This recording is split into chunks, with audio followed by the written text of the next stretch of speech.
Have you ever read one of those Who Was the Real Jesus themed books? There are a few out there. What's clear about the religion of Christianity is that it's a cultural vampire of sorts. It has a strong bite and it can adapt to different social environments. There is no one true Christian faith in the denominational sense, although many would claim the contrary. Was there a historical Jesus? Interesting question. I suspect that there was. Matthew presents him as the Messiah in the New Testament, John as God made flesh, Mark presents Christ the servant, and Luke presents the Son of Man in the largest of the Gospels. Many Christians have informed me that the Old Testament doesn't apply to them as such, even though they will point to certain things as foundational to their worldview, of course. But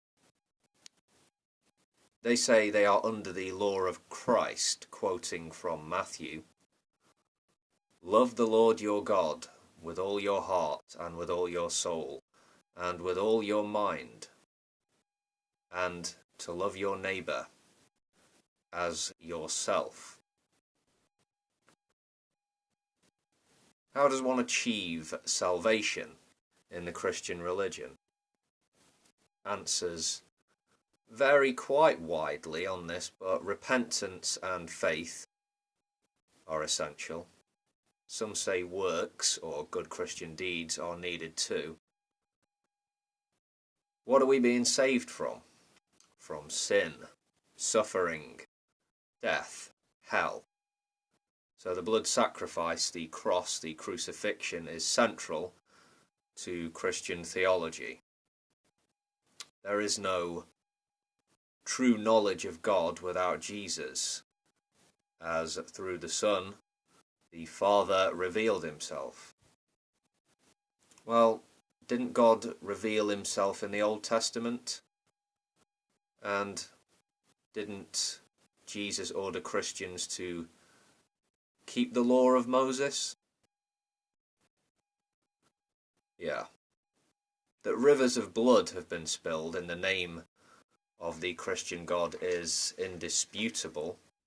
Also indisputable is Western civilization would be unrecognizable today if Christianity hadn't dominated our part of the world as it has for so long. Our politics, society on many levels, the way we have thought for many generations has been shaped by Christian teachings and ideals. Was Jesus the Prince of Peace, as so many call him? Let's go to Matthew again, verses 34 through 37. Think not that I am come to send peace on earth. I came not to send peace, but a sword. For I am come to set a man at variance against his father, and the daughter against her mother, and the daughter-in-law against her mother-in-law.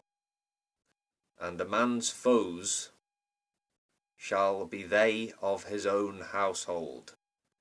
He that loveth father or mother more than me is not worthy of me, and he that loveth son or daughter more than me is not worthy of me. So, Christ the Divider might be a more appropriate title.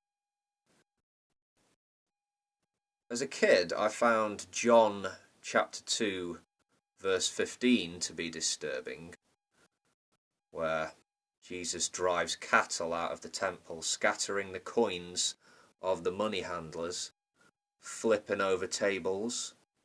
Sounds like someone losing it, doesn't it?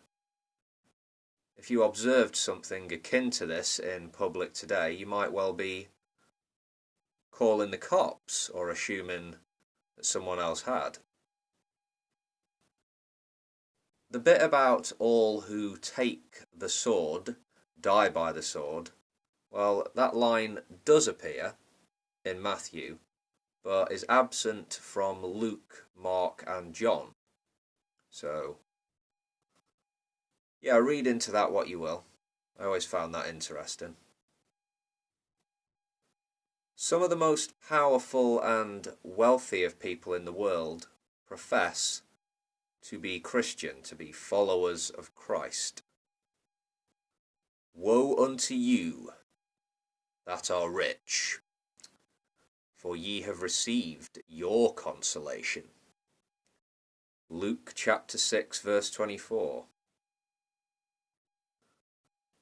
The immense wealth of the Roman Catholic Church is beyond obscene, but I guess certain verses can be ignored for convenience sake, eh?